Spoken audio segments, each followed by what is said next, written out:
Hey, this is Rocket Brain Surgeon. Today we're looking at the XF5U, affectionately known as the Pancake for its very flat and elongated circular appearance. Now, I love quirky tanks, quirky planes, so I was very excited to get this plane.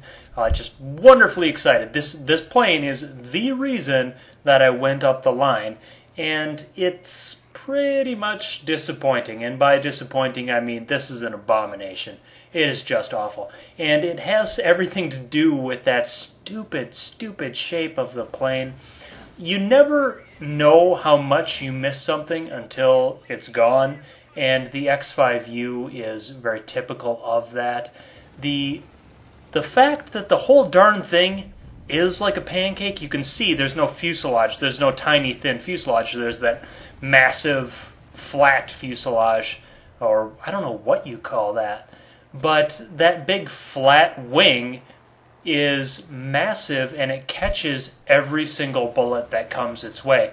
If an enemy catches you broadside, and I've said in the F7F video that if someone catches you broadside in the F7F, you're dead. Well, it only takes the slightest angle, and the X5U catches the bullet almost immediately.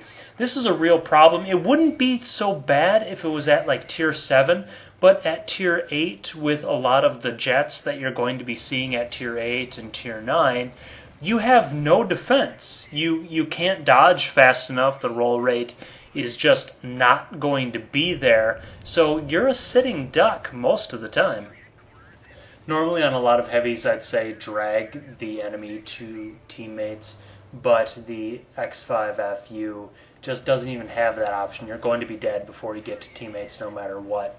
So the firepower is some good and some bad. This is one of those weird situations where an upgrade is actually not an upgrade. So the F7F I said was really good because it had just a very comfortable spread. There was just a lot of bullets going in front of you, and you basically just had to get kind of close and you were going to hit the enemy.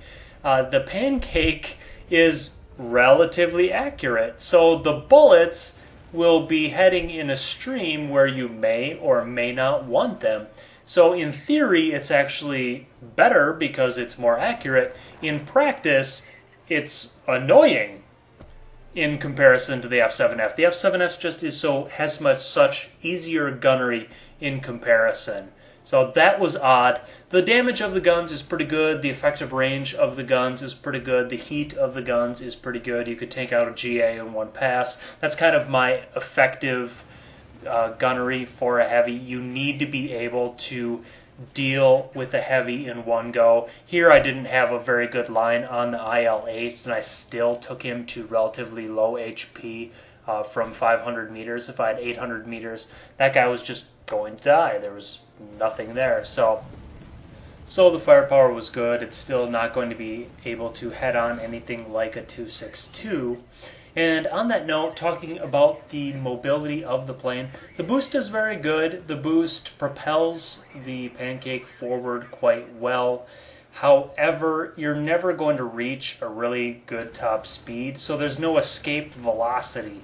The ME262 will easily hit 700, 800, even 900 kmh on a dive with boost, and the Pancake is just not going to get there. The climb on the Pancake is not very great as well.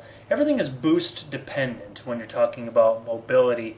It does not have a great cruising speed on its own, so it considers overspeeding to be anything 500 kmh or above, which even the turn fighters at tier 8 go, roughly 500 kmh. So it's very slow. It climbs okay, but the problem with climbing above your optimal altitude is that it slows the plane down so much, and once you run out of boost, you're going to slow to a crawl, like literally 300 kmh. And if you look at the optimal speed rating, the Pancake is quote-unquote maneuverable in very low speeds, but it doesn't matter. You won't be able to dodge an ME262 up that high when you're going that slow. It's not going to happen. So you have to fly the Pancake down low, and when you fly the Pancake down low, you basically have a turn fighter that can't turn, and it's as big as a barn. I don't see a lot of advantages to the Pancake, but it is a very unique plane. Hope you enjoyed. Happy hunting.